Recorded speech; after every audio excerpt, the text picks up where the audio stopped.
आकाए नियामत दरियाए रहमत हुजूर अल्लामा हाफिज मुफ्ती मुफस्सिर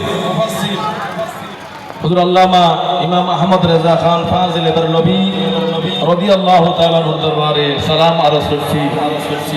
এ পর্যায়ে উপস্থিত হয়েছেন মাদ্রাসায়ে তৈয়বিয়া ইসলামিয়া সুন্নিয়া ফাজিলের সম্মানিত সিনিয়র আরবি প্রভাষক অসংখ্য আলেমের ওস্তাদ মারকাম শ্রদ্ধাভাজন হযরতুল আল্লামা আল হাস মাওলানা মুজিবুর রহমান আল কাদরি মাদ্রাসাতুল আলী। এভাবে একে একে আর উপস্থিত হয়েছেন মাদ্রাসায়ে তৈয়বিয়া ইসলামিয়া সুন্নিয়া ফাজিলের সম্মানিত সিনিয়র আরবি প্রভাষক অসংখ্য আলেমের ওস্তাদ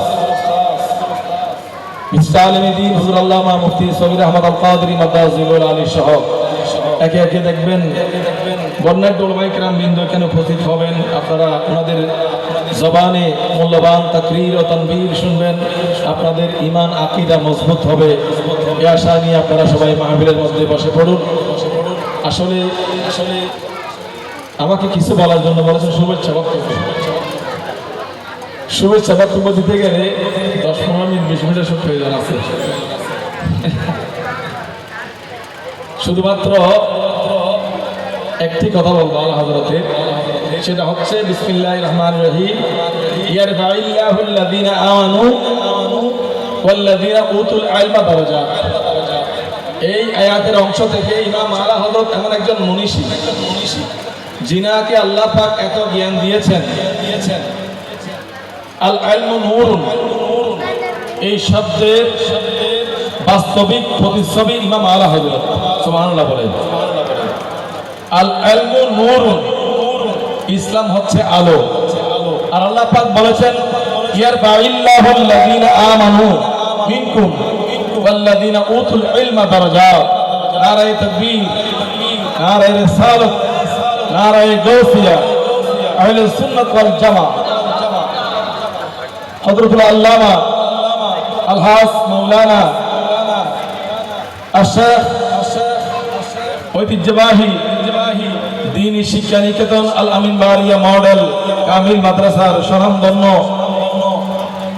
উপাধ্যক্ষ, 1009 লক্ষ আলেমের ওস্তাদ, যিনি বর্তমান সময়ে খুবই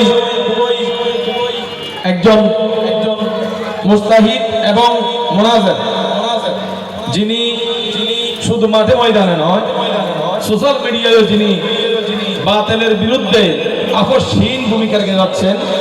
হুজুর আল্লামা মুফতি আব্দুল আজিজ রাজবি আনোয়ারি মাদ্রাসাতুল আলী এ পর্যায়ে আমাদের মঞ্চের মধ্যে তশরিফ এনেছেন। সবাই বলি মারহাবা। এভাবে দেখবেন আজকে মাহফিলের আমাদের বড় ভাই হানিফ সাহেব তিনি এমন আলেমকে দাওয়াত দিয়েছেন, আপনারা একের পরে দেখতে থাকবেন। আলেমদের চেহারা দেখো ইবাদত, সুবহানাল্লাহ বলেন। আপনারা ওয়াজ শুনতে হবে না, শুধু আলেমদের চেহারা দেখবেন, আপনাদের আমলনামায় নফল ইবাদতের সওয়াব অটোমেটিক উঠে যাবে। একজন আলেম আপনারা দেখবেন। যা হোক, আল্লাহ পাক বলেন ইয়ারফাইল্লাযীনা আমানু মিনকুম ওয়াল্লাযীনা উতুল ইলমা দারাজাত। আল্লাহ পাক যাদেরকে দ্বীনি ইলম দান করবেন তাদের মাকাম, তাদের ইজ্জত আল্লাহ পাক এত বেশি বাড়াবেন। কত বাড়াবেন আল্লাহ জানে, আল্লাহ রাসূল জানে, সুবহানাল্লাহ বলেন। সেই জন্য আলা হযরত আজিমুল বরকত ইমাম ইশকে মুহাব্বত ইমাম আহমদ রাজা রাদিয়াল্লাহু তাআলা আনহু, তিনাকে আল্লাহ পাক এমন জ্ঞান দিয়েছেন, তিনি একটা কিতাব রচনা করেছেন আল আদায়ান নববিয়্যা। তিনি বলেন এই কিতাবের মধ্যে 1000-এর অধিক কিতাব লিখেছেন। তিনি বলেন যে কিতাবটি আমি তোমাদের সম্মুখে উপস্থাপন করছি আল আদায়ান নববিয়্যা, এই কিতাবটির মধ্যে যাহা কিছু লেখা হয়েছে, রচনা হয়েছে, এই কিতাবের মধ্যে সবকিছু আমার রাসূলের পাকের প্রদত্ত। জোরে বলুন সুবহানাল্লাহ। কোন আলেম, কোন ফকি, কোন মুফতি, কোন রাইটার, কোন রচনাকারী ব্যক্তি একথা বলতে পারে নাই। এইটা আল্লাহ রাসূল আমাকে দিয়েছেন। কিন্তু একমাত্র একটি জাত, তিনি আলা হযরত, তিনি বলেছেন এই কিতাবের মধ্যে যাহা কিছু আমি লিখেছি, যদিও বা আমি কলম ধরেছি, কিন্তু কলমের আগায় যেগুলো আসছে এই সব কিছু আমার রাসূলুল্লাহর আমানত, রাসূলুল্লাহর প্রদত্ত। জোরে বলুন সুবহানাল্লাহ। সেই জন্য আলা হযরত যখন কথা বলতেন এক চুল পরিমাণ এদিক সেদিক করতেন না। তিনি আলা হযরত তিনি একটা কুষ্টি পাথরের মাধ্যমে কোনটা খাঁটি সোনা কোনটা নকল সোনা সেটা যেমনি ভাবে নির্ণয় করা যায়, আলা হযরতের মস্তক এটা এমন একটা মস্তক, এই মস্তকের মধ্যে প্রবেশ করলে খোদা কি কসম, কে বাতিল, কে মুনাফিক, কে মিনহাজি, কে শিয়া, কে হারজি, কে রাফিজি, কে মুতাজিলা, কে জবরিয়া, কে কদরিয়া, সব কিছুকে আউট করে দিবেন, ক্লিয়ার করে দিবেন, আয়নার মতো পরিষ্কার করে দিবেন আলা হযরতের মস্তক। ঠিক কিনা বলেন? সেজন্য আলা হযরতের যারা মস্তকের মধ্যে রয়েছেন তাদের কোনো ভয় নাই। আমার দোস্ত পাক বলেন, মুরিদিলা তাহাব আল্লাহু রাব্বি আতানি রিফাতান নিলকুল মানালি। এ আমার মুরিদান শুনো, তোমাদের কোনো ভয় নাই, কারণ আতানি রিফাতান নিলকুল মানালি, আল্লাহ পাক জাল্লা শানু আমার রব, আমি তোমাদেরকে অভয় দিচ্ছি। মুরিদিলা তাহাব আল্লাহু রাব্বি আতানি রিফাতান নিলকুল মানালি। আমার দোস্ত পাক যেমনি ভাবে মুরিদদেরকে অভয় দিয়েছেন, তসল্লি দিয়েছেন, ঠিক সেভাবে আলা হযরত প্রমাণ করেছেন। আমার আলা হযরত বলেন, তোমরা আমার ইন্তেকালের পরে অথবা আমার এই অবস্থায় আমার সিনাকে দুই ভাগ করে দেখো, সিনা ভাগ করে দেখো, এক ভাগের মধ্যে লা ইলাহা ইল্লাল্লাহ, আরেক ভাগের মধ্যে মুহাম্মাদুর রাসূলুল্লাহ।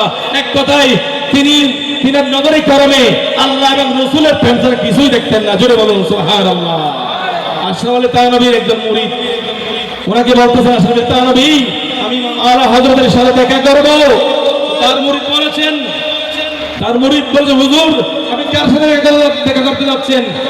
আলা হযরতের সাথে। কেন? তিনি আপনাকে কাফের ফতোয়া দিয়েছেন। তো আশরাফুল তানবী বলেছেন, ও আমার মুরিদ শুনো, তিনি যে রাসূলুল্লাহর প্রেমে ডুবন্ত ডুব দিয়েছেন, সেই রাসূলুল্লাহর প্রেমের মধ্যে এমন ভাবে ডুব দিয়েছেন যার মধ্যে রাসূলুল্লাহর এক জররা পরিমাণ প্রেম মহব্বত কম দেখবে, তাকে আলা হযরত কাফের ঘোষণা দিবে।